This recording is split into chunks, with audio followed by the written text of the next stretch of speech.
Կարողանաք երջանկություն ծածնել միաժամանակ կրելով մի ցավ, որը ոչ ոք չի ցանկանում տեսնել։ Նա կարողացավ մինչ ճակատագիրը որոշեց միջամտել ժամանակի մեջ մոռացված մի դեմքով։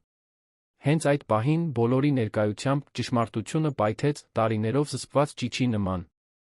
Եվ այն, ինչ կգա դրանից հետո, ձեզ ավելի շատ կանհանգստացնի, քան պատկերացնում եք։ Եթե այս պատմությունը ձեզ հետաքրքրեց, մի մոռացեք բաժանորդագրվել մեր ալիքին, ասեք, թե որ քաղաքից եք դիտում, շարունակելով։ Երանում գտնվող Էլդորադո ակումբի լույսերը փայլում էին այնպիսի ինտենսիվությամբ, որ թվում էր մարտահրավեր էր նետում շաբաթ երեկոյի լուսնին։ Գլխավոր սրահը, որը զարդարված էր Եվրոպայից ներմուծված բյուրեղապակյա ջահերով իտալական մարմարե հատակներով, որոնք արտացոլում էին յուրաքանչյուր շարժում, որպես փայլեցված հայելիներ, լիքն էր երանյան էլիտայի ծանոթ դեմքերով։ Գործարարներ, քաղաքական գործիչներ, արվեստագետներ, դարավոր կարողությունների ժառանգներ շրջում էին ֆրանսիական շամպայնի բաժակների անթերի համազգեստով մատուցողների կողմից մատուցվող կանապեների միջ։ Դա տարվա ամենասպասված բարեգործական միջոցառումն էր, որը կազմակերպվել էր Կենդանի հույսի հիմնադրամի կողմից, այնտեղ ներկա լինելը ոչ միայն հեղինակության հարց էր, այլ գրեթե սոցիալական պարտավորություն նրանց համար, ովքեր ցանկանում էին իրենց անունը պահել քաղաքի ամենաազդեցիկ շրջանակներում։ Մարինա Հարությունյանը նրբորեն բռնում էր իր պատվիրած թարմ նարնջի հյութի բաժակը, փորձելով թաքցնել այն անհանգստությունը, որը զգում էր սրահ մտնելու պահից։ Հղիության 7-րդ ամսում նրա մուգ կապույտ իտալական մետաքսե զգեստը դեռ մասամբ թաքցնում էր մեծացող փորը, բայց ոչինչ չէր կարող թաքցնել նրա կանաչավուն աչքերի հոգնածությունը կամ այն լարվածությունը, որն ամեն կտրուկ շարժումից նրա կողքին սեղմում էր ուսերը։ Նա մեխանիկորեն ժպտում էր ստացված շնորհավորանքներին, քաղաքավարի ձով գլխով անում անցնող ծանոթներին, բայց նրա ամբողջ մարմինը կարծես խաղաղության պահ էր խնդրում, հարմարավետ աթոռ, գուցե նույնիսկ պարզապես տուն գնալու հնարավորություն։ Նրա կողքին Արման Հարությունյանը վստահություն ուժ էր ճառագում։ Բարձրահասակ, լայն ուսերով կատարելապես հետ սանրված մոխրագույն մազերով, նա կրում էր պատվերով կարված սմոքինգ, որն ընդգծում էր նրա ուղիղ կեցվածքը, տպավորիչ կազմվածքը։ 51 տարեկան Արմանը Հարությունյան շինարարությունն ի նախագահն էր, Հայաստանի ամենամեծ շինարարական ընկերություններից մեկը, որը պատասխանատու էր երկնաքերեր կառուցելու համար, որոնք վերաիմաստավորում էին Երանի երկնագիծը, արտրի կենտրոններ, որոնք տարածվում էին Հայաստանի ողջ տարածքում։ Նրա ձեռքսեղմումը ամուր էր, ժպիտը հաշվարկված, նրա ներկայությունը իշխում էր ցանկացած միջավայրում, ուր նա մտնում էր։ Բոլորը ցանկանում էին մոտ լինել նրան, բոլորը ցանկանում էին նրա ուշադրությունը, նա գիտեր դա։ Արմանը ոչ միայն մասնակցում էր իշխանության ազդեցության այդ աշխարհին, նա սնվում էր դրանով։ Մարինան սուր ցավ զգաց գոտկատեղում աննկատելիորեն ծանրությունը մի ոտքից մյուսին տեղափոխեց, փորձելով թեթացնել ճնշումը։ Բարձրակրուն կոշիկները, որոնք Արմանը պնդել էր, որ նա կրի, բնավ չէին օգնում, բայց նա գիտեր, որ բողոքելն անօգուտ կլինի։ Երբ նրանք պատրաստվում էին տնից դուրս գալ, նա առաջարկել էր ավելի ցածր, ավելի հարմարավետ մոդել կրել, բայց նա նայել էր նրան այն արտահայտությամբ, որը նա այդքան լավ գիտեր, անհավանության լուռ նախազգուշացման խառնուրդ, որը բառերի կարիք չուներ։ Մարինան կարիք չուներ լսելու քարոզը արտաքինի մասին, այն մասին, թե ինչն էր տեղին կամ սպասելի Արման Հարությունյանի կնոջից։ Նա արդեն անգիր գիտեր։ Մի զույգ մոտեցավ նրանց, լայն ժպտալով։ Դա Հենրիկ Սարգսյանն էր, նրա կինը, Բելլան, շքեղ հյուրանոցների ցանցի սեփականատերերը։ Արմանը ջերմորեն ժպտած ձեռքը մեկնեց նրանց ողջունելու, մինչ Մարինանს մեկ անգամ ստիպեց շրթունքներին ծռվել բարեկամական ժեստով։ Բելլան, իր արծաթագույն զգեստով, որը բռնում էր լույսի յուրաքանչյուր արտացոլումը, զգուշորեն գրկեց Մարինային։ Ինչպես է երեխան սիրելիս, հարցրեց նա, կարճ ժամանակով ձեռքը դնելով Մարինայի փորին։ Ժամանակը գրեթե հասել է, չէ՞։ Մարինան գլխով արեց, փորձելով ոգորված թվալ։ Դեռ 2 ամիս կա, բայց թվում է, թե նա շտապում է, պատասխանեց նա, թե ծիծաղ պարտադրելով։ Երբեմն կարծում եմ, որ նա ուզում է փախչել մինչ ծնվելը։ Բելլան ծիծաղեց, բայց Մարինան նկատեց կնոջ հետաքրքրասեր հայացքը Արմանի վրա, կարծես նա փորձում էր գնահատել զույգի դինամիկան։ Մինչ զրույցը կշարունակվեր, Արմանը ձեռքը դրեց Մարինայի մեջքին, այնպիսի ճնշումով, որը նա անմիջապես ճանաչեց։ Դա քնքշանքի ժեստ չէր, դա նախազգուշացում էր։ Մարինան պետք է մի փոքր հանգստանա, ասաց Արմանը ժպիտով, որը չէր հասնում աչքերին։ Հղիությունը հոգնեցուցիչ է եղել նրա համար, բայց նա պնդեց գալ։ Ես չկարողացա համոզել նրան տանը մնալ։ Սուտը նրա շուրթերից այնքան բնականորեն դուրս եկավ, որ Մարինան գրեթե հավատաց, որ նա իսկապես մտահոգված է։ Ճշմարտությունն ուղիղ հակառակն էր։ Արմանը պահանջել էր, որ նա գա, ասելով, որ նրա բացակայությունը սխալ կմեկնաբանվի, որ մարդիկ կմեկնաբանեն, որ նա չի կարող միայնակ ներկա լինել այդպիսի մասշտաբի միջոցառմանը։ Եվ երբ Մարինան փորձեց առարկել, որ հյուծված է, որ բժիշկը հանգիստ էր խորհուրդ տվել, նա պարզապես անտեսեց նրա խոսքերը, կրկնեց այն տոնով, որը չէր ընդունում առարկություն, որ նա կգա։ Հենրիքը բարեկամաբար թփթփացրեց Արմանի ուսին։ Դու նվիրված ամուսին ես, Արման։ Մարինան հաջողակ է։ Մարինան աչքերը իջեցրեց ձեռքի բաժակին, զգալով, որ ստամոքսը խառնվում է։ Հաջողակ։ Ինչ տարօրինակ բառ է իր կյանքը նկարագրելու համար։ Սարգսյան զույգը հրաժեշտ տվեց, շարժվեց դեպի բուֆետ, Մարինային Արմանին կրկին մենակ թողնելով ամբոխի մեջ։ Մարինան օգտվեց պահից, մեկ հյութ խմելու, բայց մինչ նա կհասցներ բաժակը բերանին տանել, զգաց, որ Արմանի մատները ուժեղ սեղմում են իր արմունկը։ Շատ ես խմում, ասաց նա ցածր ձայնով, բայց կտրուկ տոնով։ Ամբողջ գիշեր զուգարանում կանցկացնես, մեզ կամաչեցնես։ Մարինան շփոթված նայեց նրան։ Նարնջի հյութ է, Արման։ Բժիշկն ասաց, որ պետք է խմեմ։ Ինձ չի հետաքրքրում, թե ինչ է ասել բժիշկը։ Դու արդեն բավականաչափ խմել ես։ Թող այդ բաժակը որե տեղ լռիր։ Մարինան զգաց, որ արցունքները սպառնում են բարձրանալ, բայց ուժով հետ մղեց դրանք։ Նա չէր կարող այնտեղ լացել, ոչ բոլորի ներկայությամբ։ Նա չէր կարող նրանց մեկ պատճառ տալ, նվաստացնելու իրեն։ Նա բաժակը դրեց մոտակա կողային սեղանին, ձեռքերը խաչեց փորի վրա, կարծես ցանկանում էր երեխային պաշտպանել այդ ամենից։ Մինչ Արմանը շրջվում էր, ողջունելու մեկ այլ ծանոթի, Մարինան թույլ տվեց իր հայացքին թափառել սրահում։ Հենց այդ ժամանակ նա նկատեց մի տղամարդու բարի կրպակի հետում, սրահի հակառակ անկյունում։ Նա բյուրեղապակյա բաժակներ էր մաքրում սպիտակ շորով, շարժումները դանդաղ էին, ճշգրիտ, բայց նրա կեցվածքում կար ինչ-որ բան, որը նրան ստիպեց դադարել։ Նա չէր թվում պարզապես հերթական աշխատակիցը, որն իր գործն էր անում։ Նրա մուգ աչքերում կար մի ինտենսիվություն, մի ուշադրություն, որը գերազանցում էր այն, ինչ սպասելի կլիներ այդ դիրքում գտնվող մեկից։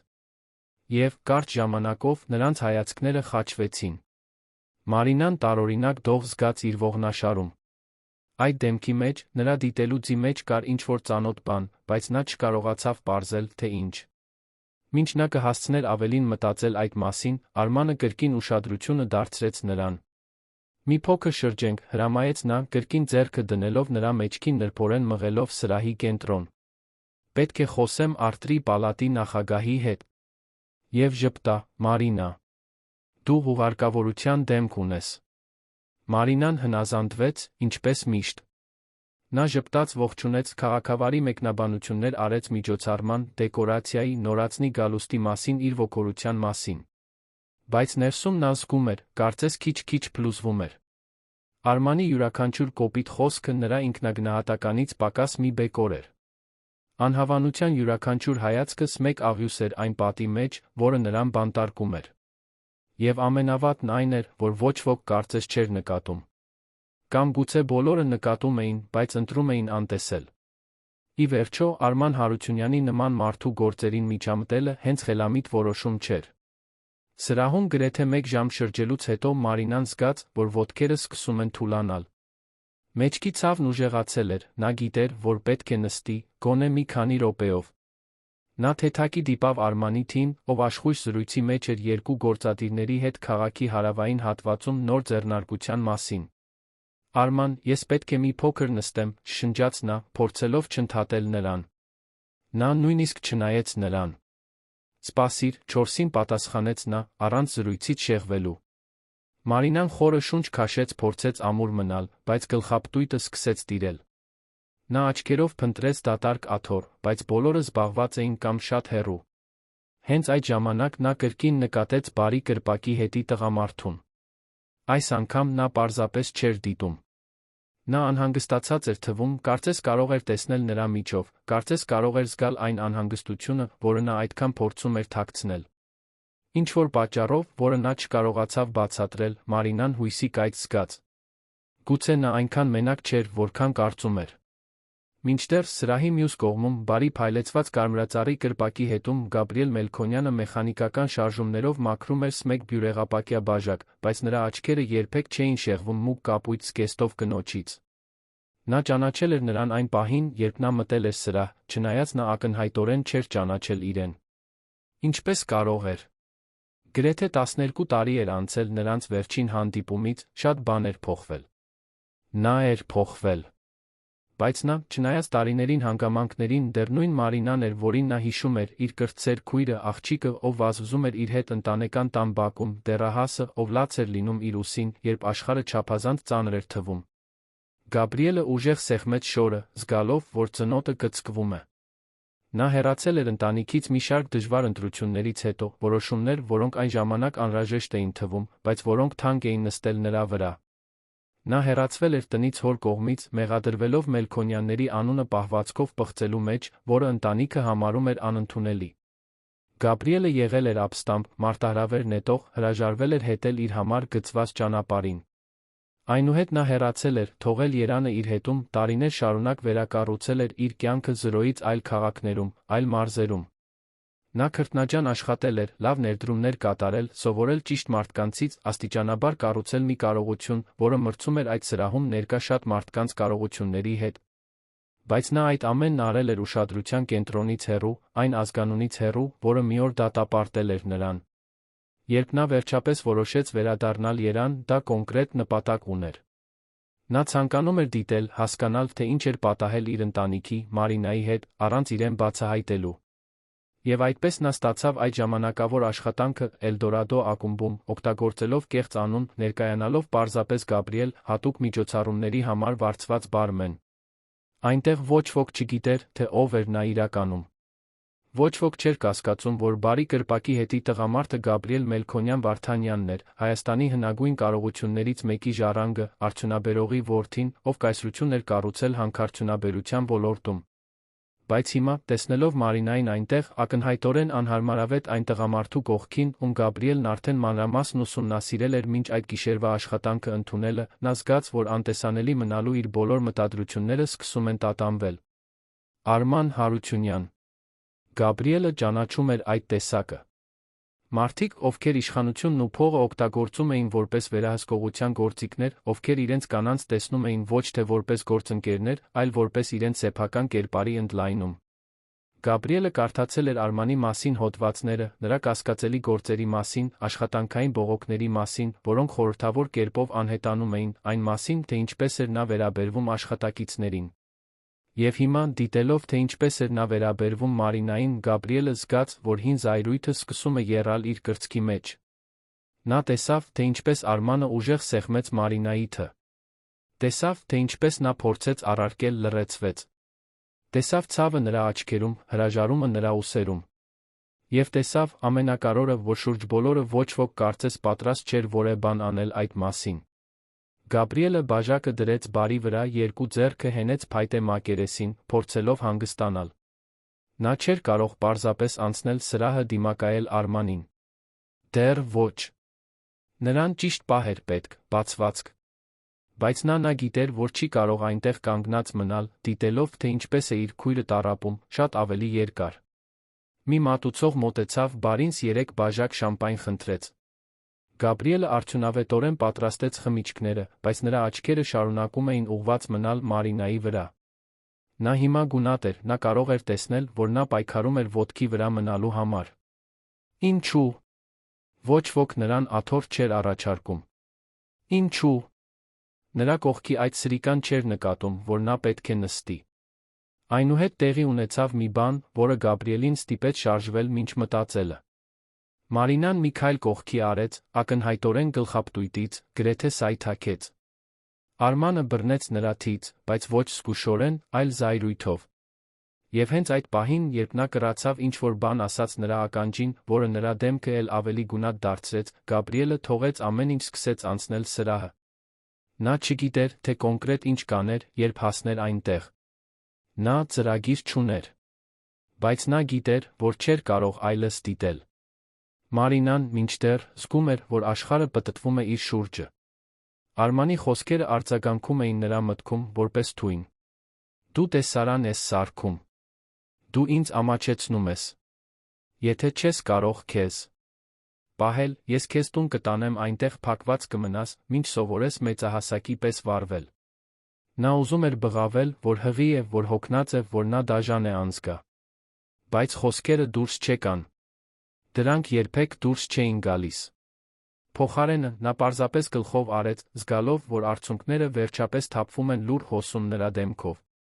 Հենց այդ ժամանակ նա լսեց, թե ինչպես երաժշտությունը կտրուկ դադարեց, տարօրինակ լռություն տիրեց սրահում։ Մարինան աչքերը բարձրացրեց, տեսավ բարի տղամարդուն, կանգնած իրենից մի քանի մետր հեռավորության վրա, նրա աչքերը կենտրոնացած էին Արմանի վրա այնպիսի ինտենսիվությամբ, որը կտրում էր օդը։ Եվ այդ պահին, նույնիսկ չհասկանալով, թե ինչու, Մարինան զգաց, որ ինչ-որ բան պատրաստվում էր փոխվել։ Էլդորադո ակումբում տիրող լռությունը նախ ամպրոպային լռություն էր։ Դա պարզապես ձայնի բացակայություն չէր, այլ շոշափելի, ծանր ներկայություն, որը մարդկանց միշտ տարածվում էր խիտ մառախուղի նման։ Երաժիշտները դադարել էին նվագել, առանց որևէ մեկի խնդրանքի։ Մատուցողները սառել էին իրենց սկուտեղները օդում կախված։ Եվ բոլորի հայացքները, բացարձակապես բոլորի, ուղղվել էին սրահի կենտրոն, որտեղ Արման Հարությունյանը արամարանքով նայում էր այն տղամարդուն, ով համարձակվել էր մոտենալ։ Գաբրիել Մելքոնյանը կանգնեց Մարինայից հարգալից հեռավորության վրա, բայց նրա կեցվածքը պարզ էր դարձնում, որ նա չի նահանջի։ Նրա աչքերը, մուգ վճռական, չէին շեղվում Արմանի դեմքից։ Նա դեռ կարիք չուներ որևէ բան ասելու։ Նրա պարզ ներկայությունն այնտեղ, ընդհատելով այն, ինչ պետք է լիներ զույգի միջ մասնավոր պահ, ինքնին հայտարարություն էր։ Արմանը բաց թողեց Մարինայիթը մեկ քայլ առաջ արեց, կրծքավանդակը փքելով, ինչպես կենդանին, որը պատրաստվում է պաշտպանել իր տարածքը։ Ո՞վ ես դու քեզ կարծում, հարցրեց նա, ձայնը ցածր, բայց սպառնալիքով լի։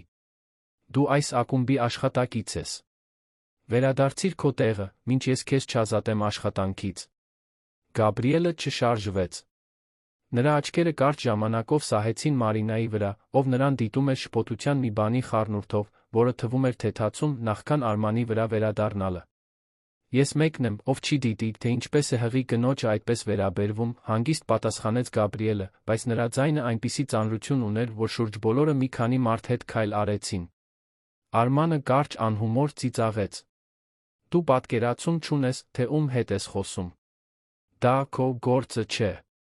Սա իմ կինն է, ես նրա մասին հոգ եմ տանում այնպես, ինչպես հարմար եմ գտնում։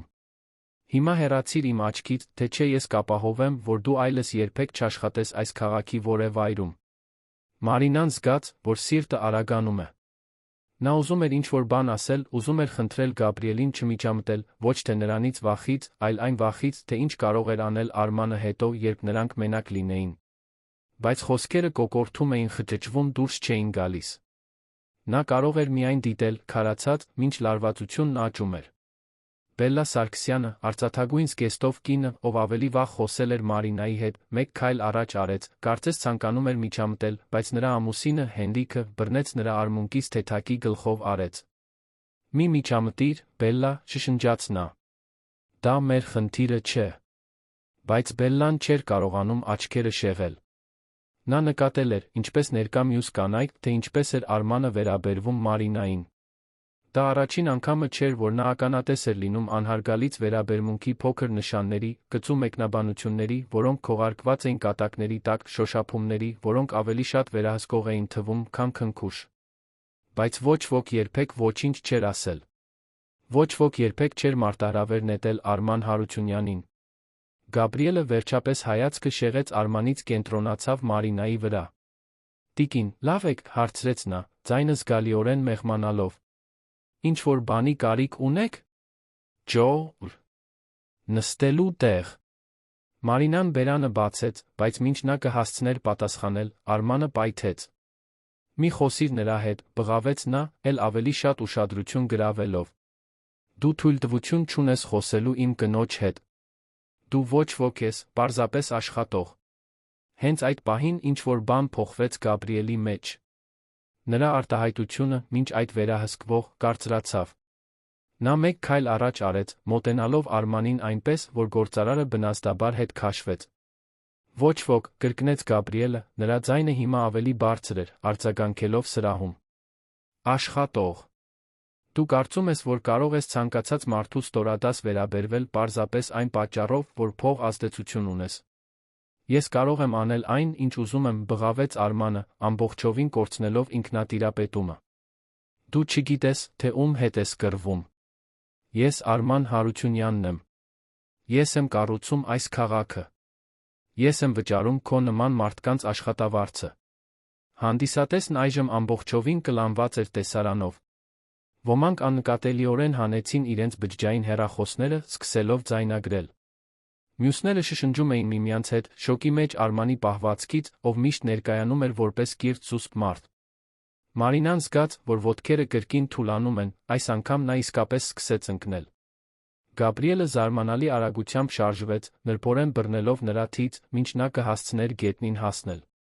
Նա օգնեց նրան հենվել, կարճ ժամանակով, երբ նրանց աչքերը հանդիպեցին, Մարինան զգաց, որ ինչ-որ բան շարժվում է իր ներսում, մի հեռավոր հիշողություն, մի ճանաչում, որը նա չէր կարող անվանել։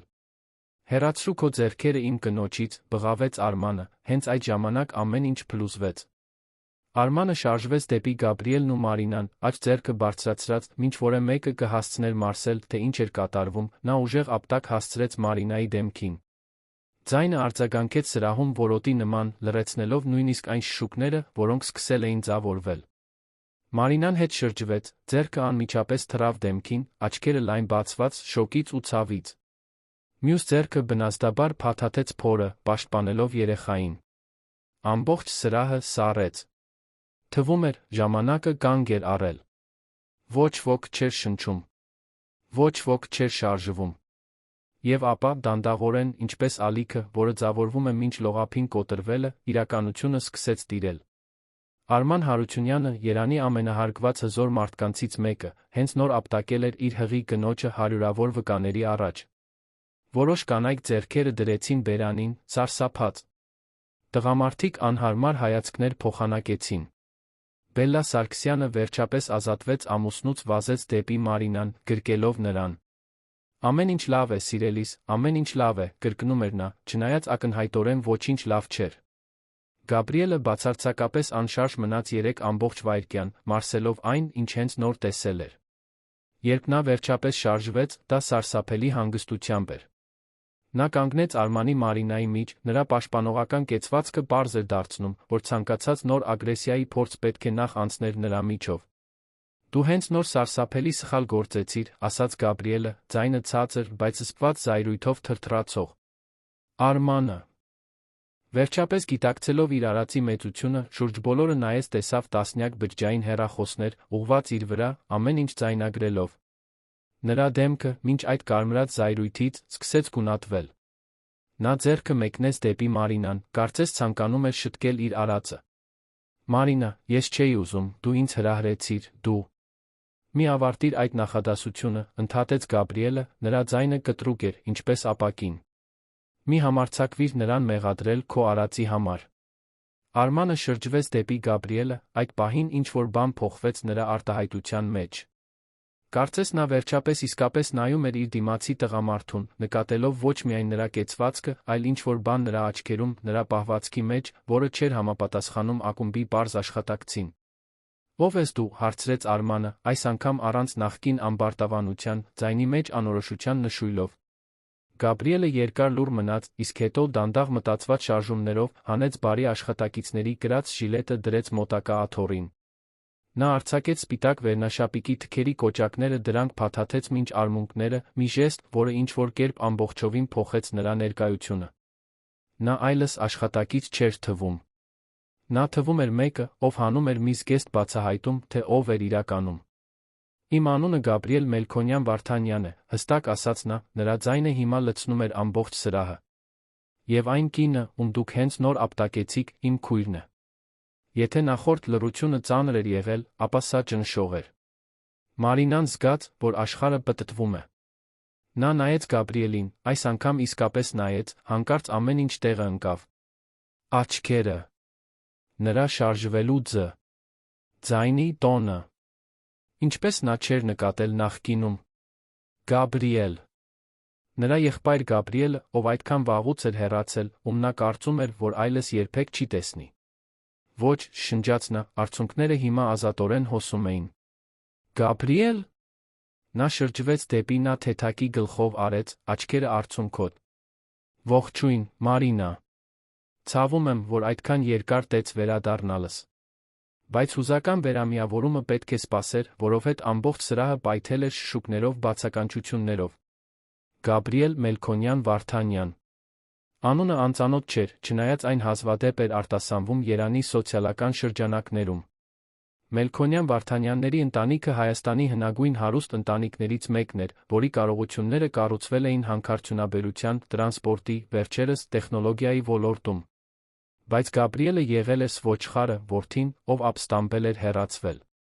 Շատերը կարծում էին, որ նա ընդմիշտ անհետացել էր, գուցե նույնիսկ մահացել էր ինչ-որ հեռավոր վայրում։ Ոչ ոք չէր պատկերացնում, որ նա վերադարձել էր, էլ ավելի քիչ, որ նա այնտեղ էր, քողարկված որպես աշխատակից, ամեն ինչի ականատեսը։ Արմանը գունատվեց։ Նա հստակ գիտեր, թե ինչ էր նշանակում այդ անունը։ Գիտեր այն ուժի, ազդեցության շրջանակի մասին, որը Մելքոնյան Վարդանյանների ընտանիքն ուներ։ Եվ ամենակարևորը գիտեր, որ հենց նոր ապտակել էր ամենավտանգավոր մարդկանցից մեկի քրոջը, ում հետ թշնամանալը խելամիտ չէր։ Սա չի կարող տեղի ունենալ, շշնջաց Արմանը ինքն իրեն, ձեռքերով անցկացնելով մազերի միջով։ Սա թյուրիմացություն է։ Մարինա, ասա նրան, որ սա թյուրիմացություն է։ Մարինան հեռացավ, երբ նա կրկին փորձեց մոտենալ։ Ոչ, ասաց նա, ձայնը թույլ, բայց ամուր։ Սա թյուրիմացություն չէ։ Եվ ես այլս չեմ ձացնի, թե այդպես է։ Արմանը հուսահատորեն շուրջ բոլորը նայեց, տեսնելով դատող հայացքները, դեռ ձայնագրող բջջային հեռախոսները, այն իրականությունը, որ իր կարիերան, իր հեղինակությունը, այն ամենը, ինչի համար նա աշխատել էր, փլուզվում էր րոպեների ընթացքում։ Նա փորձեց ժպտալ, փորձեց խելամիտ թվալ։ Ժողովուրդ, դուք ճանաչում եք Մարինային։ Նա հղի է, հորմոնները խանգարված են։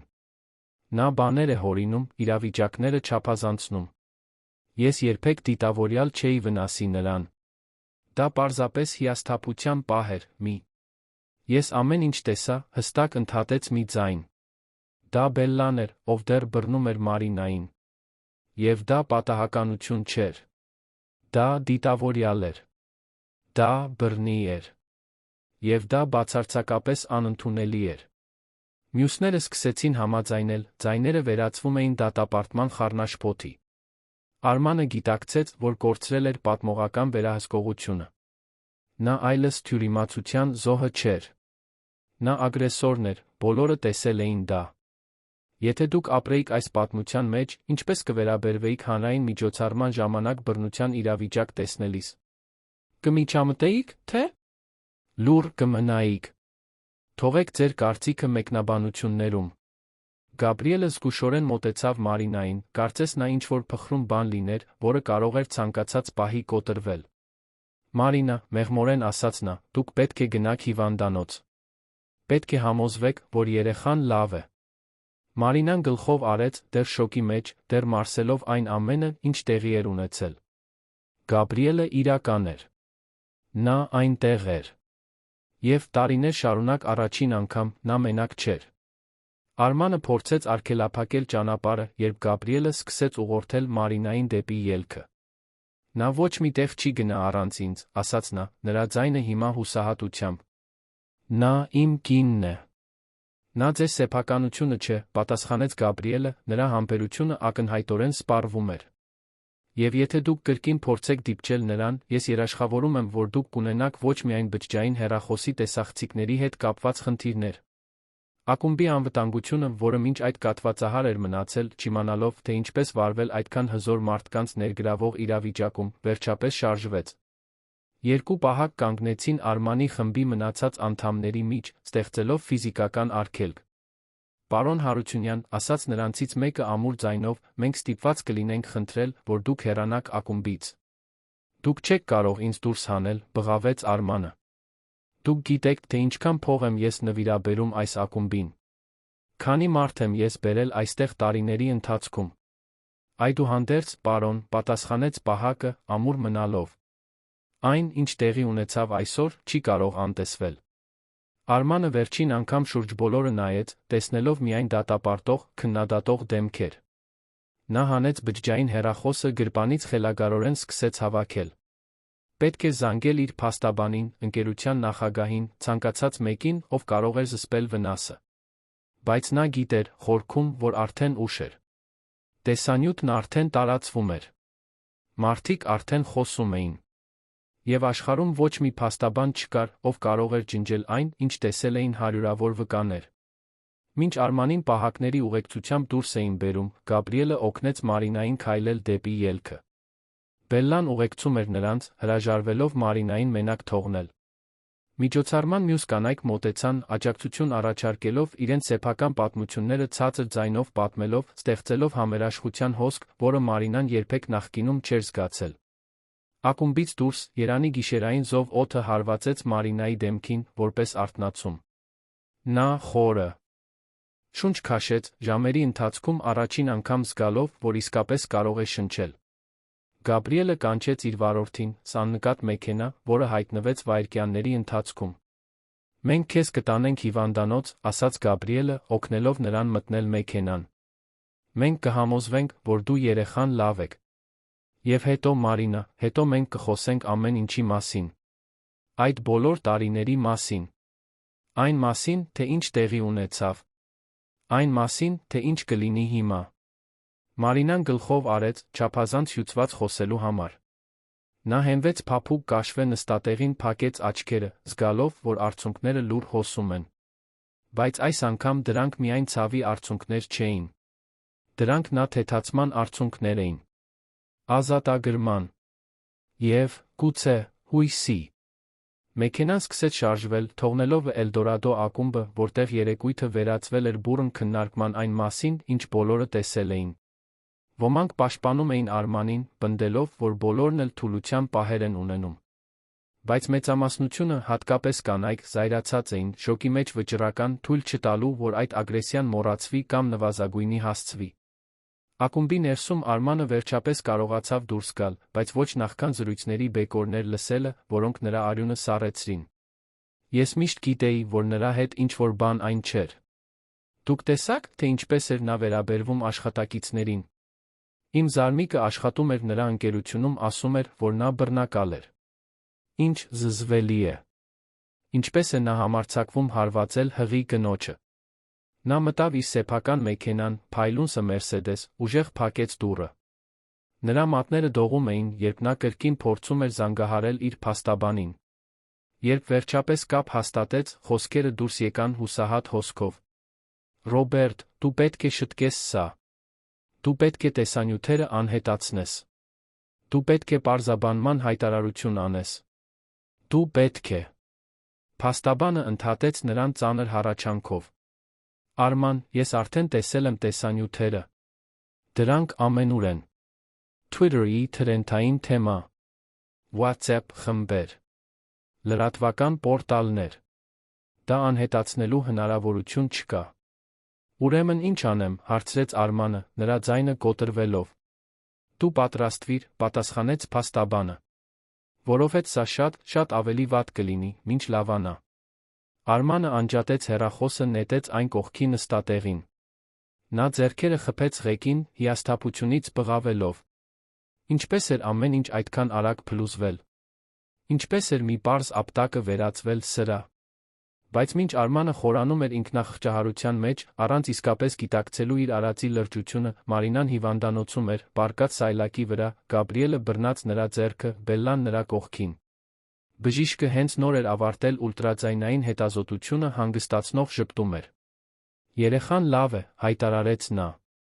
Սրտի զարկերը ուժեղ կայուն են։ Նա մարտիկ է։ Ինչպես իր մայրը։ Մարինան այնքան խորը հառաչանք արձակեց, որ գրեթե հեկեկոցի նմանեց։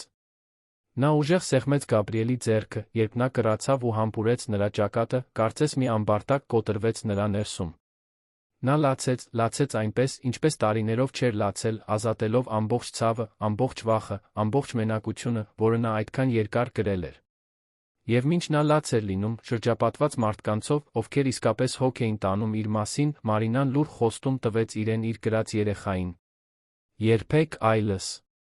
Երբեք այլս նա թույլ չէր տա, որ որևէ մեկը իրեն այդպես վերաբերվի։ Երբեք այլս նա չէր լռեցվի, չէր նվազեցվի, չէր վերահսկվի։ Նա ավելի ուժեղ էր, քան կարծում էր։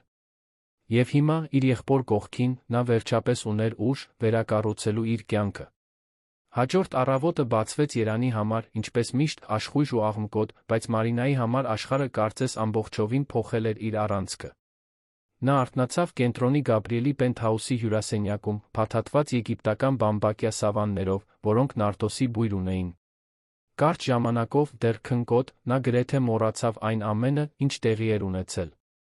Բայց հետո նրա մարմինը շարժվեց, դեմքի ցավը, որտեղ Արմանը հարվածել էր նրան, բաբախեց որպես դաժան հիշեցում, ամբողջ իրականությունը վերադարձավ որպես կատաղի ալիք։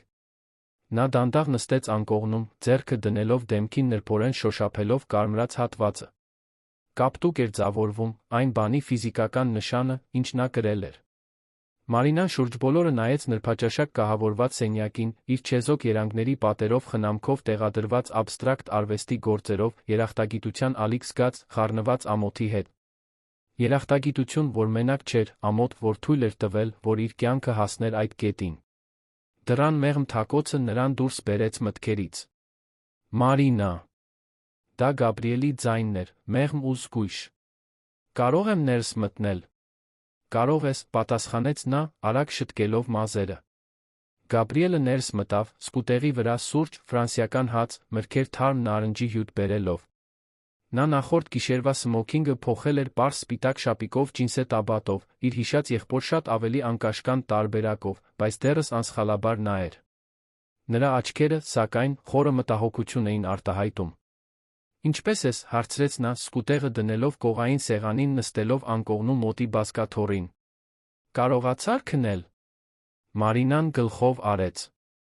Ավելի շատ, քան սպասում էի։ Կարծում եմ, որ իմ մարմինը պարզապես անջատվել էր հոգնածությունից։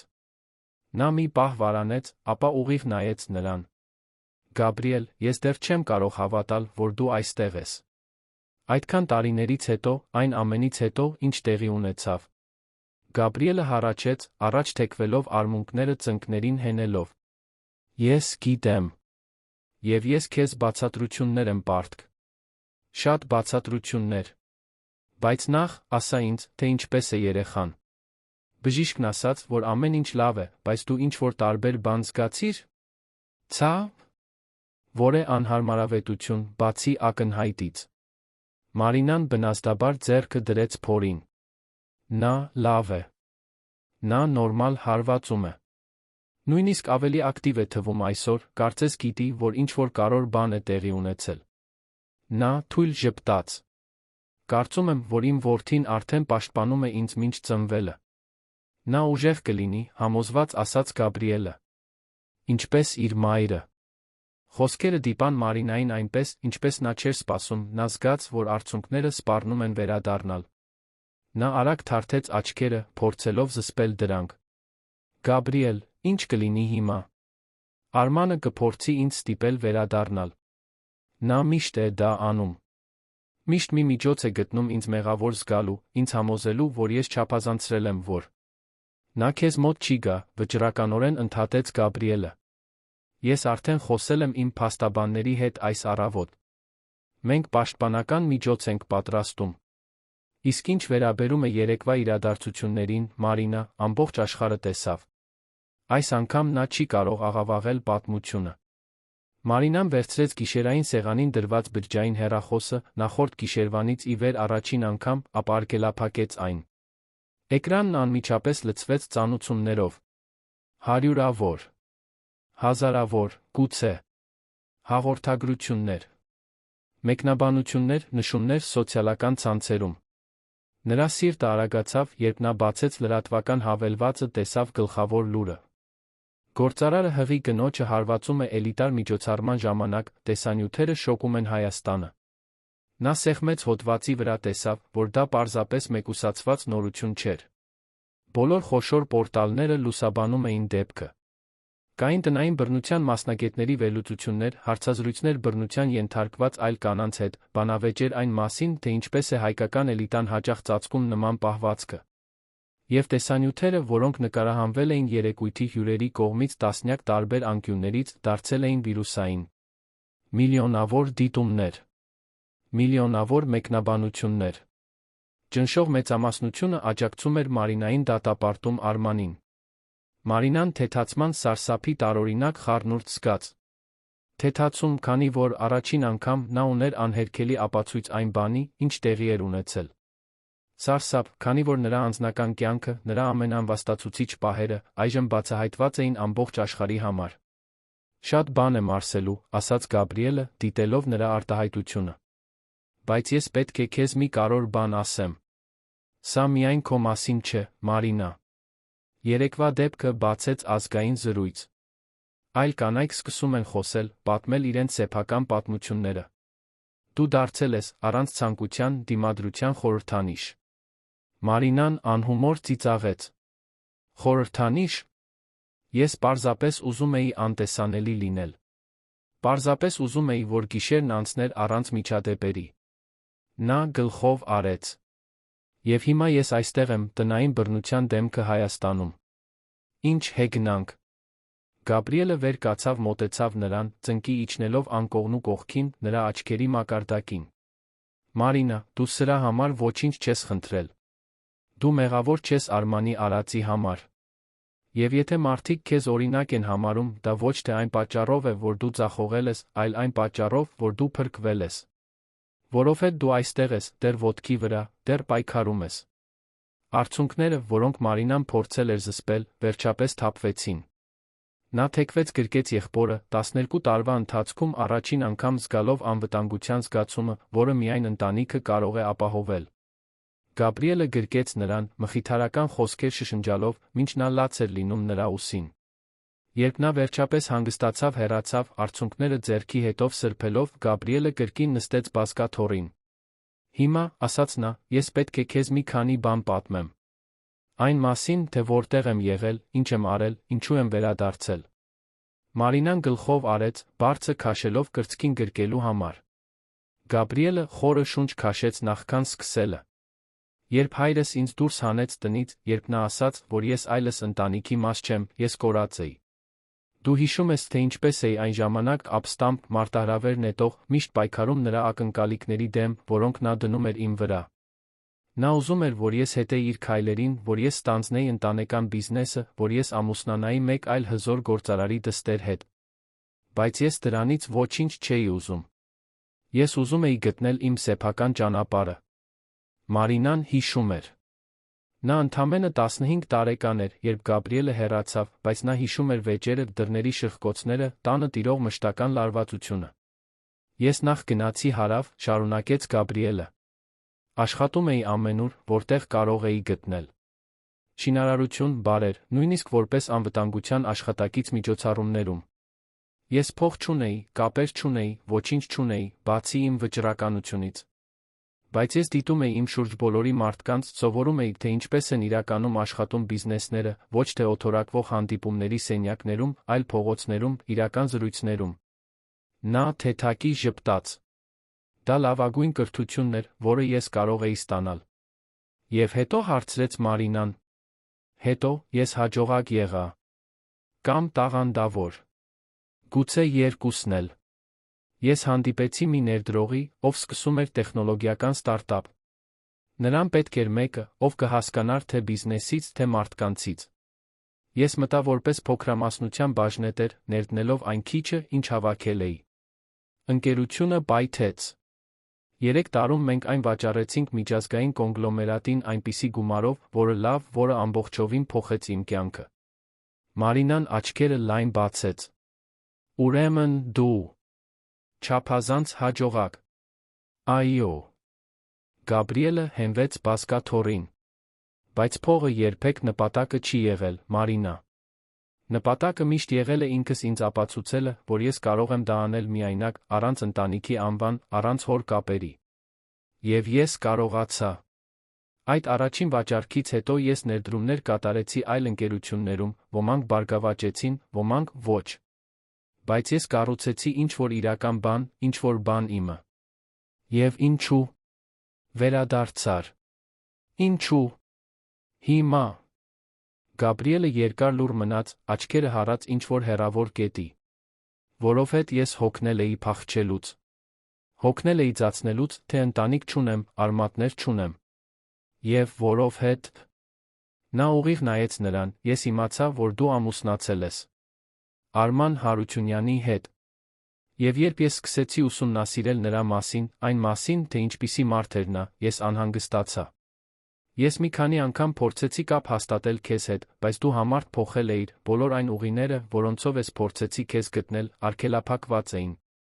Արմանի կողմից, ցածր ասաց Մարինան։ Նա ամեն ինչ վերահսկում էր։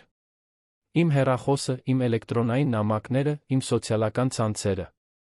Նա ասում էր, որ դա ինձ պաշտպանելու համար է, բայց ես գիտեմ, որ դա ինձ մեկուսացնելու համար էր։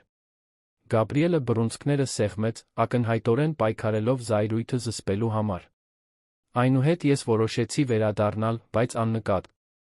Ես աշխատանք ստացա Էլդորադո ակումբում, քանի որ գիտեի, որ դուք այնտեղ եք այցելում, որ ի վերջո հնարավորություն կունենամ տեսնել քեզ, ինքս գնահատել իրավիճակը։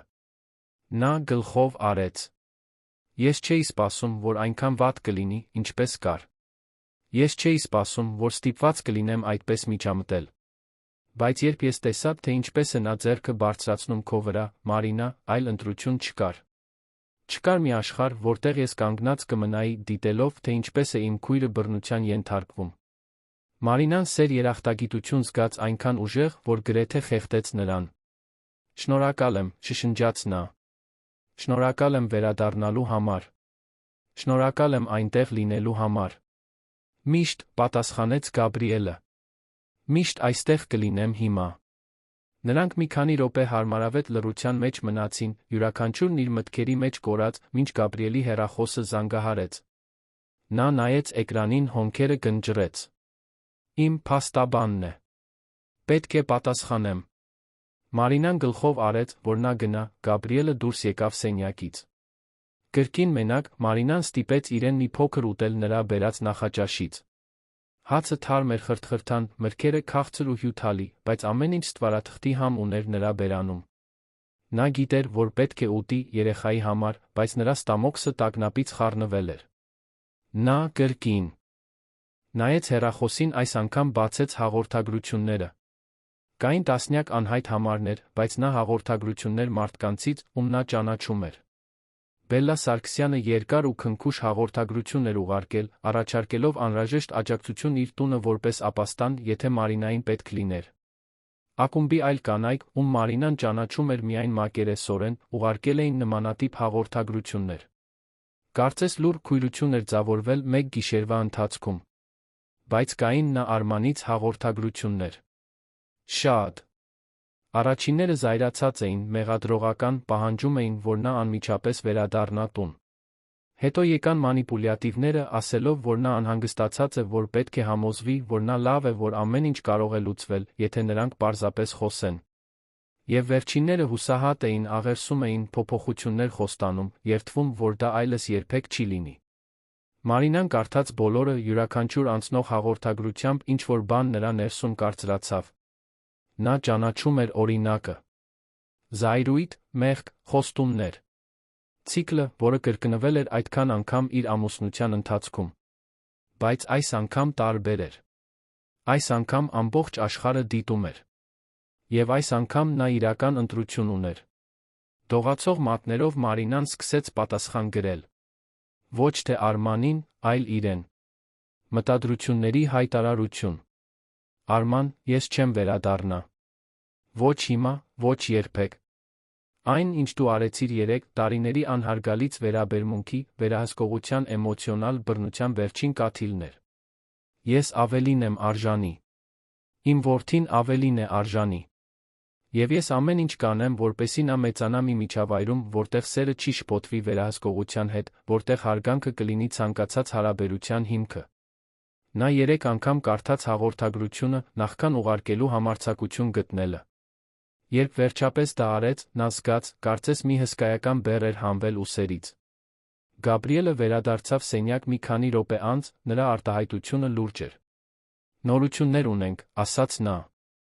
Արմանը ժամանակավորապես հեռացվել է ընկերության նախագահի պաշտոնից տնօրենների խորհրդի կողմից։ Նրանք վնասների վերահսկում են իրականացնում, փորձելով կորպորատիվ ապրանքանիշը հեռացնել նրա անձնական պահվածքից։ Բացի այդ, ոստիկանությունը հետաքննում է դեպքը։ Հնարավոր է, որ նրան պաշտոնապես մեղադրեն հարձակման համար։ Մարինան դանդաղ մարսեց տեղեկությունը։ Նա կփորձի շրջել սա, համոզված ասաց նա։ Նա թանկարժեք փաստաբաններ ունի, քաղաքական կապեր։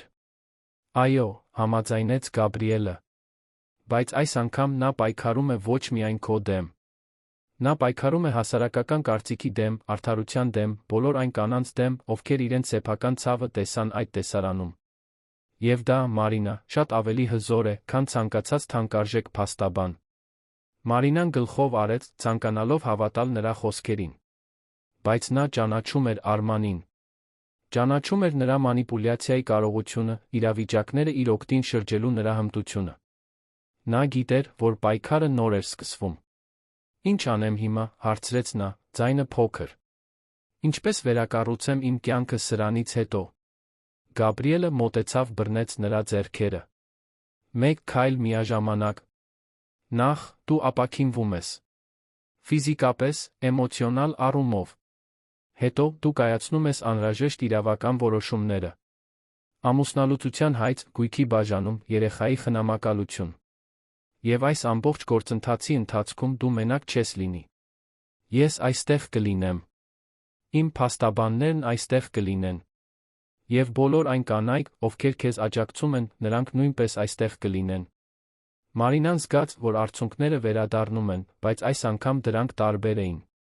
Դրանք ցավի կամ հուսահատության արցունքներ չէին, այլ մի բանի, որը նա վաղուց չէր զգացել։ Հույսի։ Նա սեղմեց Գաբրիելի ձեռքերը, գլխով արեց։ Լավ։ Մեկ քայլ միաժամանակ։ Հենց այդ պահին երեխան ուժեղ հարվածեց, այնքան ուժեղ, որ Մարինան փոքր բացականչություն արձակեց զարմանքից։ Գաբրիելը նայեց նրա փորին ժպտաց։ Կարծում եմ, որ նա համաձայն է ծրագրին։ Մարինան ծիծաղեց օրերի ընթացքում առաջին անգամ, անկեղծ ու թեթ ձայնով, որը լցրեց սենյակը։ Այո, կարծում եմ, այո։ Մինչդեռ, քաղաքի մյուս կողմում, կենտրոնի իր դատարկ առանձնատանը, Արման Հարությունյանը խորասուզված էր իր անձնական դժոխքում։ Տունը, որը միշտ եղել էր նրա հաջողության իշխանության խորհրդանիշը, այժմ առանց Մարինայի հսկայական ցուրտ էր թվում։ Նա գիշերն անցկացրել էր թանկարժեք վիսկի խմելով, փորձելով մոռացության տալ այն իրականությունը, ինչ տեղի էր ունեցել, բայց ամեն անգամ, երբ փակում էր աչքերը, տեսնում էր Մարինայի շոկի մեջ գտնվող դեմքը, լսում ապտակի ձայնը, որն արձագանքում էր սրահում, զգում հարյուրավոր հայացքների դատողությունը իր վրա։ Նրա բջջային հեռախոսը չէր դադարում զանգահարել։ Նրա փաստաբանը, ընկերության խորհուրդը, մամուլի քարտուղարությունը, որը նա շտապ վարձել էր, բոլորը ցանկանում էին իմանալ, թե ինչպես վարվել, բոլորը վատ լուրերով։ Հարությունյան շինարարությունն ի բաժնետոմսերը շուկայի բացման ժամանակ ընկել էին 20%-ով։ Արտրային գործընկերները վերանայում էին պայմանագրերը։ Ընթացիկ նախագծերը կասկածի տակ էին դրվում։ Եվ ամենավատը, նրա հեղինակությունը, որը տասնամյակների ընթացքում մանրակրկիտ կառուցվել էր, փլատակների տակ էր։ Արմանը հրաժարվում էր ընդունել, որ մեղքը իրենն էր։ Հրաժարվում էր տեսնել, որ տարիների վերահսկողությունը, մանիպուլյացիան անհարգալից վերաբերմունքը հանգեցրել էին այդ պայթյունավտանգ պահին։ Իր խեղաթյուրված մտքում նա զոհն էր, դավաճանված կնոջ կողմից, անարդարացիորեն բացահայտված, հետապնդվող արյուն ծարավ ամբոխի կողմից։ Եվ մինչ Արմանը խորանում էր իր ժխտման ինքնախղճահարության մեջ, առանց իսկապես գիտակցելու իր արածի լրջությունը, դրսի աշխարհը շարունակում էր պտտվել։ Կանայք շարունակում էին կիսվել իրենց պատմություններով։ Լրագրողները շարունակում էին հետաքննել։ Եվ Մարինան, վերջապես, սկսում էր ապագա տեսնել, որտեղ նա չէր սահմանվում այն տղամարդու կողմից, ում հետ ամուսնացել էր, այլ իր սեփական ուժով դիմացկունությամբ։ 3 ամիս էր անցել Էլդորադո ակումբի այդ ճակատագրական գիշերից, Երանը ականատես էր եղել մի փոփոխության, որը քչերը կարող էին կանխատեսել։ Մարինան նստած էր Գաբրիելի պենթհաուսի պատշգամբում, նրբորեն օրորելով 2 շաբաթ առաջ ծնված երեխային։ Պետրոս Գաբրիել, նա անվանել էր նրան, ի պատիվ իր եղբոր, ով նրան վերադարձրել էր ազատությունը, իր որդու, ով խորհրդանշում էր իր նոր սկիզբը։ Փոքրիկը խաղաղ քնած էր նրա գրկում, անտեղյակ այն խառնաշփոթից, որը շրջապատել էր նրա աշխարհ գալը։ Մայրամուտը Երանի երկինքը նկարում էր նարնջագույն վարդագույն երանգներով, Մարինան թույլ տվեց իրեն խաղաղության պահ, մի բան, որը նախկինում անհնար էր թվում։ Նա հագած էր հարմարավետ հագուստ, առանց արտաքին տեսքի մասին մտահոգվելու, նրա բաց մազերը բնականորեն ընկնում էին ուսերին, նրա դեմքը, ձերծ ծանր դիմահարդարումից, ցույց էր տալիս անքուն գիշերների հետքերը, բայց նա մի փայլ, որը գալիս էր ներսից։ Դա մեկի փայլն էր, ով վերջապես ապրում էր իր սեփական պայմաններով։ Քայլերի ձայնը նրան դուրս բերեց մտքերից։ Գաբրիելը հայտնվեց պատշգամբում, երկու բաժակ թեյ բերելով։ Նա մեկը դրեց նրա կողքին, նստեց հարակից աթոռին, քնքուշ ժպիտով դիտելով իր եղբորորդուն։ Նա հրեշտակի է նմանվում, երբ քնած է, մեկնաբանեց Գաբրիելը։ Մարինան ցածր ծիծաղեց։ Դու դա չես ասում, երբ նա լաց է լինում առավոտյան ժամը 3-ին։ Բայց այո, նա կատարյալ է։ Նա երախտագիտությամբ նայեց եղբորը։ Չգիտեմ, թե ինչ կանեի առանց քեզ այս ամիսներին, Գաբրիել։ Դու ինձ ավելին ես տվել, քան մնալու տեղ։ Դու ինձ վերադարձրել ես իմ կյանքը։ Գաբրիելը համեստորեն գլխով արեց։ Դու դա ինքդ արեցիր, Մարինա։ Ես պարզապես քեզ տվեցի այն աջակցությունը, որին դու միշտ արժանի էիր։ Ուժը միշտ քո մեջ է եղել, դու պարզապես պետք է հիշեիր դրա մասին։ Մարինան մտածեց վերջին 3 ամիսների մասին, դժվարությամբ էր հավատում այն ամենին, ինչ տեղի էր ունեցել։ Գաբրիելի պենթհաուսի այդ առավոտից հետո, երբ նա Արմանին հաղորդագրություն ուղարկեց, հայտարարելով չվերադառնալու իր մտադրության մասին, իրադարձությունները արագ զարգացան։ Գաբրիելի փաստաբանները պաշտպանական միջոցի հայց էին ներկայացրել, որը անմիջապես շնորհվեց դեպքի լայն արձագանքի անհերքելի ապացույցների պատճառով։ Արմանին արգելվեց մոտենալ Մարինային 100 մետրից պակաս հեռավորության վրա։ Ամուսնալուծության գործընթացը սկսվել էր, չնայած Արմանը փորձում էր բարդացնել յուրաքանչյուր քայլ, պայքարելով երեխայի խնամակալության համար, փորձելով նվազեցնել գույքի բաժանումը, հասարակական կարծիքը ամուր Մարինայի կողմն էր։ Նրա յուրաքանչյուր փորձը, իրեն զոհի տեղ դնելու, ավելի շատ վրդովմունք էր առաջացնում, ավելի շատ բացահայտում նրա անցյալի պահվածքը։ Անարդարացիորեն աշխատանքից ազատված աշխատակիցները սկսեցին խոսել։ Նախկին բիզնես գործընկերները բացահայտեցին կասկածելի գործելակերպեր։ Արմանի կայսրությունը ոչ միայն ճաքում էր, այլ փլուզվում էր։ Հարությունյան շինարարությունը ստիպված էր Արմանին մշտապես հեռացնել նախագահի պաշտոնից այն բանից հետո, երբ հետաքննությունները բացահայտեցին հարկային աշխատանքային անկանոնություններ, որոնք տարիներ շարունակ ծածկվել էին։ Ընկերությունն այժմ նոր ղեկավարության ներքո էր, հուսահատորեն փորձելով հեռանալ այն սկանդալից, որը առաջացրել էր իր նախկին նախագահը։ Արմանը իր հերթին բախվում էր բազմաթիվ դատական գործերի, Մարինայի վրա հարձակումից մինչ աշխատավայրում բարոյական ոտնձգությունների մեղադրանքներ։ Բայց այն, ինչ ամենաշատը զարմացրեց Մարինային, համերաշխության ալիքն էր, որը նա ստացավ։ Բոլոր սոցիալական խավերի, Հայաստանի բոլոր մասերի կանայք կապ հաստատեցին, կիսվելով իրենց սեփական պատմություններով։ Ոմանք նմանատիպ իրավիճակներ էին ապրել։ Մյուսները դեռ թակարդված էին բռնի հարաբերություններում, Մարինայում տեսնում էին օրինակ, որ հնարավոր է դուրս գալ։ Բելլա Սարգսյանը, արծաթագույն զգեստով կինը, դարձել էր մտերիմ ընկեր, կանոնավոր կերպով այցելելով Մարինային, նույնիսկ օգնելով կազմակերպել աջակցության խումբ տնային բռնության զոհ դարձած կանանց համար։ Անահիտ Խաչատրյան անունով հետաքննող լրագրողը, ով ներկա էր եղել երեկույթին, հրապարակեց մի շարք հոդվածներ, մանրամասնելով ոչ միայն Մարինայի դեպքը, այլ բռնության ավելի լայն օրինաչափությունը, որը հաճախ շարունակում էին հզոր տղամարդիկ, պաշտպանված իրենց հարստությամբ, ազդեցությամբ։ Հոդվածները լրագրության մրցանակ ստացան, օգնեցին խթանել օրենսդրական փոփոխություններ, կապված տնային բռնության հետ Երանի մարզում։ Մարինան նայեց իր գրկում քնած փոքրիկ Պետրոսին, նորոգված վճռականություն զգաց։ Նա չէր ուզում, որ իր որդին մեծանա մի աշխարհում, որտեղ նման պահվածքը նորմալացվում կամ անտեսվում էր։ Նա ուզում էր, որ նա մեծանա, իմանալով, թե ինչ է իրական հարգանքը, անկեղծ կարեկցանքը, սերը, որը չի ուղեկցվում վերահսկողությամբ։ Գաբրիել, մեղմորեն ասաց նա, ես ինչ-որ բանի մասին էի մտածում։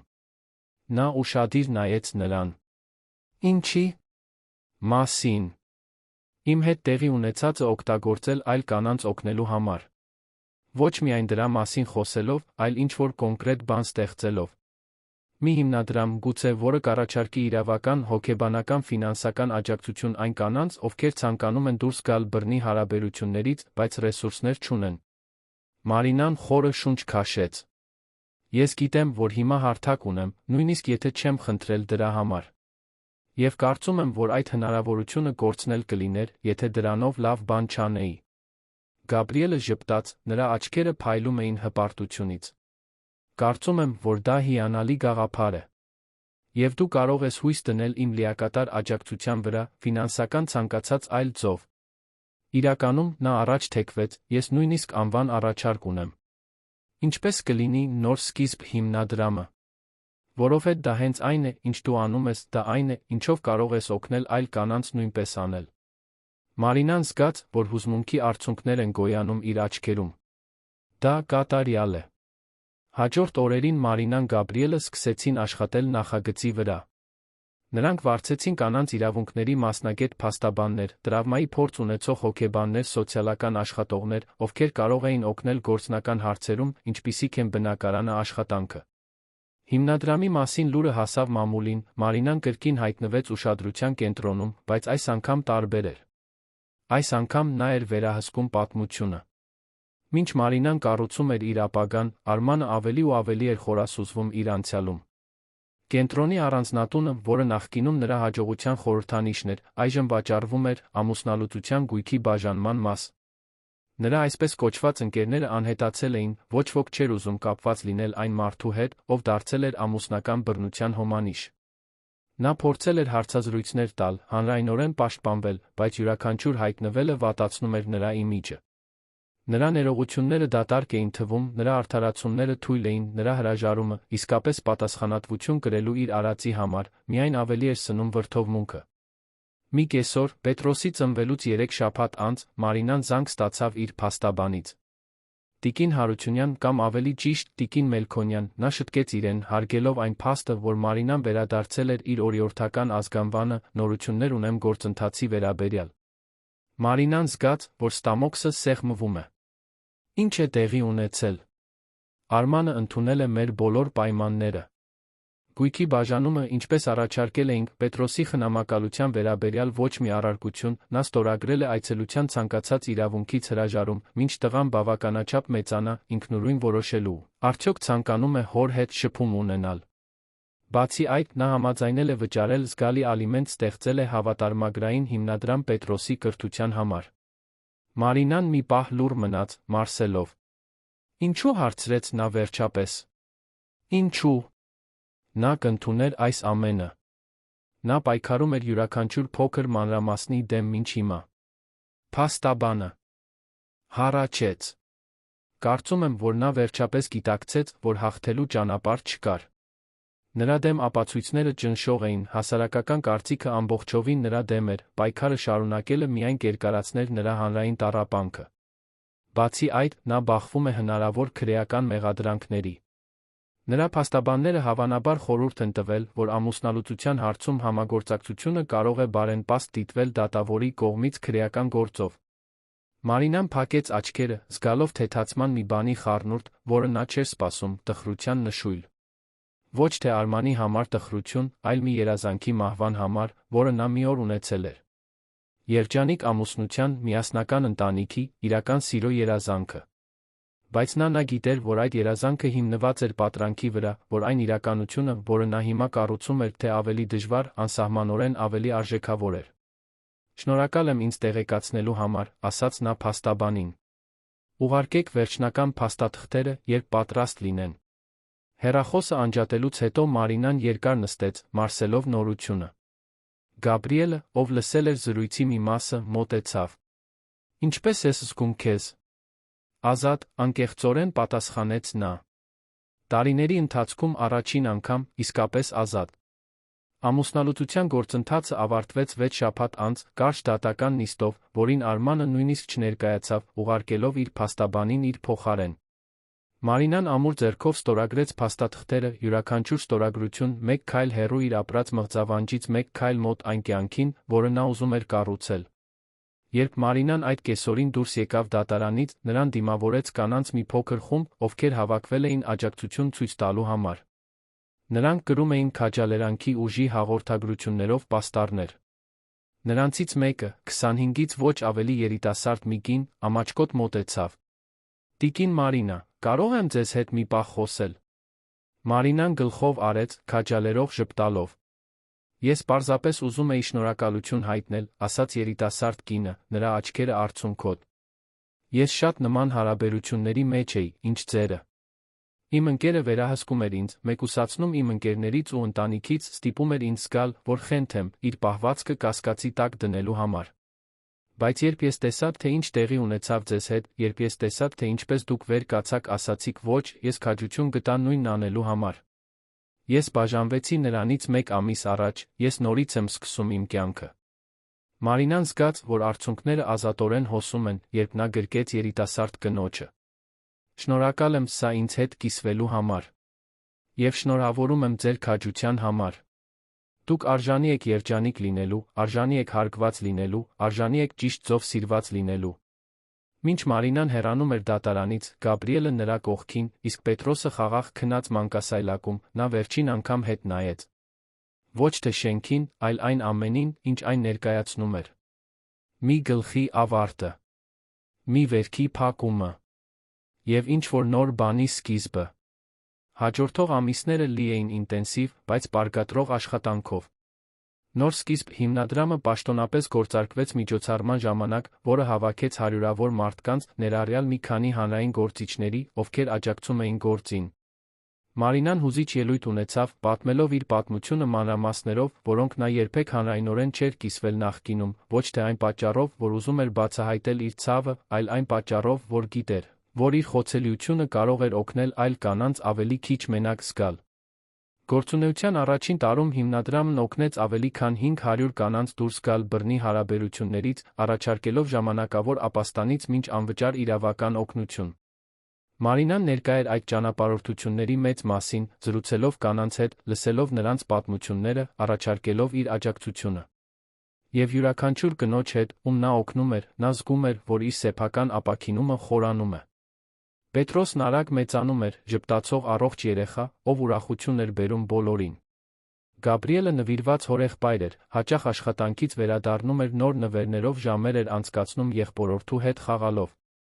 Ընտանիքը, որը Մարինան կարծում էր, որ կորցրել էր, վերակառուցվել էր, ավելի ուժեղ, ավելի անկեղծ, քան երբևէ։ Մի գիշեր, գրեթե 1 տարի անց Էլդորադո ակումբի այդ ճակատագրական երեկույթից, Մարինան կրկին պատշգամբում էր, բայց այս անգամ իր սեփական պենթհաուսում, Արաբկիրում գտնվող գեղեցիկ բնակարանում, որը նա գնել էր գույքի բաժանման իր բաժնով։ Պետրոսը քնած էր սենյակում, Մարինան ձեռքին թեյի բաժակով դիտում էր քաղաքի լույսերը, որոնք փայլում էին ներքում։ Նրա հեռախոսը զանգահարեց։ Դա Բելլան էր։ Մարինա, դու լուրերը տեսա՞ր։ Ոչ, ինչու։ Արմանը դատապարտվել է։ Քրեական գործը։ Նա մեղավոր է ճանաչվել հարձակման համար, ստիպված կլինի վճարել մեծ տուգանք կատարել հանրային աշխատանքներ։ Բացի այդ, նա ստիպված կլինի հաճախել բռնարարների վերականգնողական ծրագիր։ Մարինան խորը շունչ քաշեց։ Ինչպես ես զգում դրա մասին։ Անկեղծ ասաց Մարինան դադարից հետո։ Ես զգում եմ խաղաղություն։ Ոչ թե ուրախություն, ոչ թե վրեժխնդրություն, պարզապես խաղաղություն։ Արդարությունը կատարվել է, հիմա մենք բոլորս կարող ենք առաջ շարժվել։ Եվ հենց դա էլ արեց Մարինան։ Նա առաջ շարժվեց, չմոռանալով այն, ինչ ապրել էր, բայց չթույլատրելով, որ դա իրեն սահմանի։ Նա ավելին էր, քան զոհը։ Նա փրկված էր, ակտիվիստ, մայր, քույր, ընկեր։ Նա մի կին էր, ով նայել էր անդունդին, որոշել էր հետ բարձրանալ դեպի լույս։ Եվ մինչ Երանը շարունակում էր կյանքի շարժման իր խելահեղ պարը, Մարինան թույլ տվեց իրեն ժպտալ։ Նա փրկվել էր փոթորկից։ Նա գտել էր իր ձայնը։ Եվ հիմա նա օգնում էր ուրիշներին նույնպես գտնել իրենցը։ Մարինայի պատմությունը ոչ թե կատարելության կամ ավանդական իմաստով երջանիկ ավարտի պատմություն էր։ Դա դիմացկունության, վերափոխման, ինքն իրեն ընտրելու պատմություն էր, նույնիսկ երբ աշխարհը կարծես նրա դեմ էր։ Դա մի պատմություն էր, որն ապացուցում էր, որ նույնիսկ ամենամութ պահերին, երբ հույսը հեռու է թվում, իսկ ապագան անորոշ, միշտ կա լույսին վերադառնալու ճանապարհ։ Երբեմն այն ամենը, ինչ մեզ պետք է, քաջության պահ է, մեկնած ձեռք վճռականություն, հավատալու, որ մենք ավելին ենք արժանի։ Եվ Մարինան, իր թեյի բաժակը բռնած, մինչ աստղերը սկսում էին հայտնվել Երանի երկնքում, գիտեր, որ հենց դա էլ գտել էր։ Նա գտել էր ինքն իրեն։ Եվ դա, ի վերջո, այն ամենն էր, ինչ նրան պետք էր։ Պատմության ավարտը, սիրելի ունկնդիրներ, հուսով ենք, որ Մարինայի Գաբրիելի պատմությունը խորապես տիպել է ձեր սրտին։ Եթե դուք հուզվեցիք Մարինայի քաջության նոր սկզբի ճանապարհորդությունից, դրեք լայք, բաժանորդագրվեք ալիքին մեկնաբանություններում պատմեք, թե ինչն է ձեզ ամենաշատը տպավորել այս պատմության մեջ։ Ձեր ուժը ոգեշնչում է ձեզ։ Դուք ճանաչում եք մեկին, ով նման բան է անցել։ Ամեն օր մենք ներկայացնում ենք այսպիսի ինտենսիվ պատմություններ, որոնք բացահայտում են մարդկային հոգու ամենախորը կողմը՝ հաղթահարման, սիրո, ընտանիքի վերափոխման պատմություններ։ Սպասում ենք ձեզ հաջորդ դրվագում, մեկ պատմությամբ, որը կխառնի ձեր հույզերը։ Մինչ շուտով։